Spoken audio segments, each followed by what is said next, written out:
طوفان نوح کے بعد اللہ تعالیٰ نے بنی نوع انسان کی ابتدا ایک بار پھر حضرت نوح علیہ السلام کی اولاد سے کی تھی۔ حضرت نوح علیہ السلام کے بیٹے سام کی نسل سے ایک اعرابی شخص پیدا ہوا۔ یہ دوسرے انسانوں سے انتہائی مختلف تھا۔ یہ بہت زیادہ لمبا اور طاقتور تھا، اور اسی نسل میں سے اللہ تعالیٰ نے ایک قوم کو پیدا فرمایا جو دنیا کی سب سے پہلی سپر پاور، سب سے دراز قد اور طاقتور قوم تھی۔ یہ قوم اس قدر دراز قد اور طاقتور تھی کہ اللہ تعالیٰ خود ان کے بارے میں ارشاد فرما رہے ہیں کہ میں نے ان جیسی قوم کسی اور ملک میں پیدا نہیں کی۔ یہ قوم ایک ارم نامی بستی میں آباد تھی۔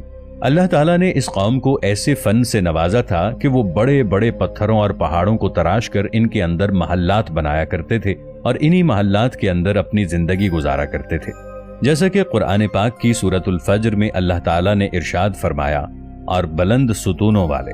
دوستو، اس دور میں ارم ایک ایسا شہر تھا، ایک ایسی بستی تھی جس کے اندر اللہ تعالیٰ نے دنیا کی تمام آرائش، سہولتیں اور نعمتیں رکھی ہوئی تھیں۔ ہر طرف طرح طرح کے سرسبز و شاداب باغ اور طرح طرح کے میوے اور پھل موجود تھے۔ اس طرح اللہ تعالیٰ نے ان لوگوں کو بے پناہ طاقت کے ساتھ ساتھ ان کو ہر طرح کی نعمت سے بھی نواز رکھا تھا۔ ناظرین، کسی زمانے میں جو یہ علاقہ اتنا خوبصورت ہوا کرتا تھا اور جس علاقے میں دنیا کی سب سے طاقتور ترین قوم آباد تھی، وہ علاقہ آج ایک صحرا میں تبدیل ہو چکا ہے جہاں صرف ریت ہی ریت ہر طرف ہے، اور یہ صحرا اس قدر خوفناک ہے کہ کوئی بھی طاقتور شخص اس صحرا کے اندر قدم رکھنے کی جرت نہیں کرتا۔ قوم جبارین کے قد 40 ہاتھ لمبے تھے اور ان کی اوسطاً عمر 1000 سال تھی۔ تمام عنایتوں میں سب سے خاص عنایت ان پر یہ تھی کہ ان کو کبھی کسی بیماری نے نہیں چھوا تھا۔ یہ کبھی بوڑھے نہیں ہوتے تھے اور نہ ہی ان کا کبھی سر دکھتا تھا، یہاں تک کہ اللہ تعالیٰ کے حکم سے ان کی نظر بھی کبھی کمزور نہیں ہوئی تھی۔ یہ لوگ 1000 سال کی عمر تندرستی اور جوانی میں گزار دیتے تھے۔ یہ لوگ اتنے طاقتور تھے کہ یہ اپنی عورتوں کو ایک ہی مرتبہ میں حاملہ کر دیتے تھے۔ یہی وجہ تھی کہ ان کی نسل بہت تیزی سے بڑھی اور انہوں نے پوری دنیا میں اپنا اثر و رسوخ قائم کر لیا۔ یہ قوم اتنی طاقتور تھی کہ اگر یہ کسی ملک کو فتح کرنے کے لیے اس علاقے میں داخل ہوتے تو لوگ ان کی دہشت کی وجہ سے پہلے ہی ہتھیار ڈال دیا کرتے تھے اور اس طرح وہ اس علاقے کو فتح کر لیتے۔ ناظرین، یہ قوم 13 قبائل پر مشتمل تھی۔ جب اللہ تعالیٰ نے اس قوم کو ہر طرح کی آسائش اور ہر طرح کی نعمت سے نوازا تو یہ قوم اللہ تعالیٰ کا شکر ادا کرنے کی بجائے سرکشی پر اتر آئی اور اللہ تعالیٰ کے حکم کی نافرمانی کرنے لگی، اور طوفان نوح کے بعد قوم جبارین اور قوم عاد بھی وہ پہلی اقوام تھی جنہوں نے اللہ تعالیٰ کی ذات کو چھوڑ کر بت پرستی کی بنیاد رکھی، اور یہی وہ پہلی قوم تھی جنہوں نے بتوں کی پوجا شروع کی تھی۔ بت پرستی کے بعد یہ قوم طرح طرح کے گناہوں میں مبتلا ہونے لگی اور حد سے بڑھنے لگی۔ اس قوم کی ہدایت اور رہنمائی کے لیے اللہ تعالیٰ نے حضرت ہود علیہ السلام کو مبعوث فرمایا۔ اللہ تعالیٰ قرآن پاک میں ارشاد فرماتا ہے کہ حضرت ہود علیہ السلام کو یاد کرو جب ان کو احقاف کے اندر ڈرایا گیا۔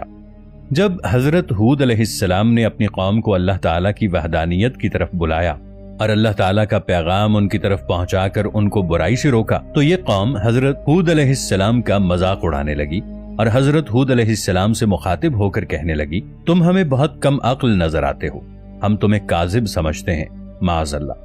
لیکن پھر بھی حضرت ہود علیہ السلام اللہ تعالیٰ کے حکم سے مسلسل ان کو 50 سال تک اللہ تعالیٰ کی وحدانیت کی طرف بلاتے رہے اور اس قوم کے نافرمان لوگوں کو دعوت حق دیتے رہے، مگر یہ بدبخت قوم اپنے گناہوں سے باز نہ آئی اور یہ اپنے گناہوں میں اس قدر ڈوب چکی تھی کہ نہ ان پر اپنے نبی کی کوئی بات اثر کرتی تھی بلکہ الٹا اپنے نبی کو برا بھلا کہتے تھے۔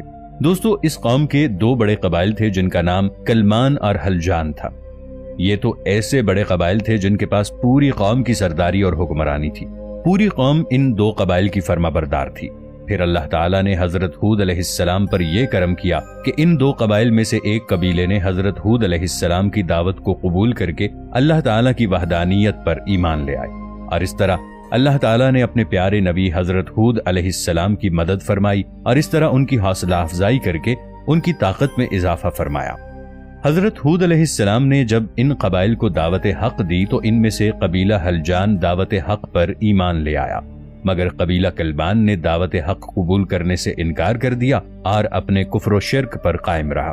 اسی طرح قبیلہ حلجان کے اسلام لانے کی وجہ سے جو لوگ حضرت ہود علیہ السلام کے دشمن تھے وہ اب حضرت ہود علیہ السلام کے دشمن نہیں رہے تھے۔ دونوں ان 12 قبائل میں سے ایک قبیلے کے علاوہ کسی نے بھی حضرت ہود علیہ السلام کی دعوت پر لبیک نہیں کہا اور اللہ تعالیٰ کی وحدانیت اور حق کو قبول نہیں کیا تھا، بلکہ اس ایک قبیلے کے علاوہ باقی تمام قبائل حضرت ہود علیہ السلام کا مذاق اڑاتے اور انہیں جھوٹا اور برا بھلا کہتے اور انہیں قتل کرنے کی دھمکی دیتے، الیاذ باللہ۔ دوستو، حضرت ہود علیہ السلام کی بار بار دعوت دینے کے باوجود جب یہ قبائل بت پرستی، زنا، شرک اور طرح طرح کی برائیوں سے باز نہ آئے تو حضرت ہود علیہ السلام نے اللہ تعالیٰ سے گڑ گڑا کر دعا کی کہ اے اللہ، اس قوم پر اپنا دردناک عذاب نازل فرما۔ تو اللہ تعالیٰ نے اپنے نبی حضرت ہود علیہ السلام کی دعا کو قبول فرماتے ہوئے اس قوم پر اپنے عذاب کی ابتدا کی۔ چنانچہ اللہ تعالیٰ نے بارش برسانے والے فرشتوں کو حکم دیا کہ وہ اس زمین پر بارش نہ برسائیں، اور چشموں کو چلانے والے فرشتوں کو یہ حکم دیا کہ وہ چشموں کے پانی کو روک دیں، اور تمام چشمے یوں خشک کر دیے گئے۔ اور اللہ تعالیٰ کے حکم سے دیکھتے ہی دیکھتے وہ علاقہ جو سرسبز و شاداب تھا، جہاں ہر طرف ہریالی ہی ہریالی تھی، وہ خشک ہونے لگا، اور وہ علاقہ اس قدر خشک ہو گیا کہ ان کے پاس کھانے پینے کے لیے کچھ بھی باقی نہ بچا۔ ان لوگوں کے مویشی بھوک اور پیاس کی وجہ سے مرنے لگے، اور یہ لوگ ایک ایک بوند پانی کو ترسنے لگے۔ اس طرح اس قوم پر اللہ تعالیٰ نے اپنا پہلا عذاب نازل فرمایا، اور پوری قوم خشک سالی کا شکار ہو گئی، اور اس عذاب کا سلسلہ مسلسل 3 برس تک جاری رہا۔